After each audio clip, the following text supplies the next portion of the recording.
2026 টি-20 বিশ্বকাপ শুরুর আগেই বিশ্ব ক্রিকেটে বইছে ঝোড়ো হাওয়া। ভারত ও বাংলাদেশের মধ্যকার সাম্প্রতিক কূটনৈতিক ও ক্রিকেটীয় উত্তেজনার মাঝে এবার নতুন মাত্রা যোগ করল পাকিস্তান। আইপিএল থেকে মুস্তাফিজুর রহমানকে বিসিসিআই এর বাদ দেওয়ার সিদ্ধান্তের প্রতিবাদে কঠোর অবস্থান নিয়েছে বিসিবি।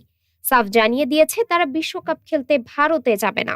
বাংলাদেশের এমন অনড় অবস্থানের সুযোগ নিয়ে পিসিবি চেয়ারম্যান মহসিন নাকভি এক নাটকীয় প্রস্তাব দিয়েছেন।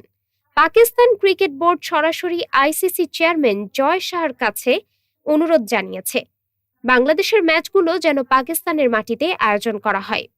পিসিবির পক্ষ থেকে জানানো হয়েছে শ্রীলঙ্কায় ভেন্যু পাওয়া গেলে পাকিস্তানি হতে পারে টাইগারদের জন্য সেরা নিরপেক্ষ ভেন্যু। তাদের দাবি 2025 চ্যাম্পিয়ন্স ট্রফি এবং আইসিসি উইমেন্স কোয়ালিফায়ারের মতো বড় আসর আয়োজনের অভিজ্ঞতা তাদের রয়েছে এবং পাকিস্তানের সব স্টেডিয়ামই বিশ্বকাপের জন্য পুরোপুরি প্রস্তুত। বর্তমানে বিসিবি, বিসিসিআই এবং আইসিসির মধ্যে দফায় দফায় বৈঠক চললেও এখনও কোনো চূড়ান্ত সিদ্ধান্তে পৌঁছানো সম্ভব হয়নি।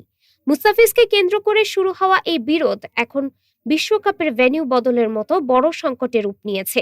শেষ পর্যন্ত কি টাইগাররা পাকিস্তানে খেলবে নাকি আইসিসি অন্য কোনো সমাধান বের করবে তা নিয়ে এখন পুরো ক্রিকেট বিশ্ব তাকিয়ে আছে।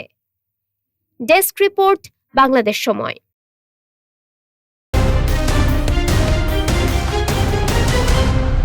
বাংলাদেশ সময়, সবার আগে দেশ।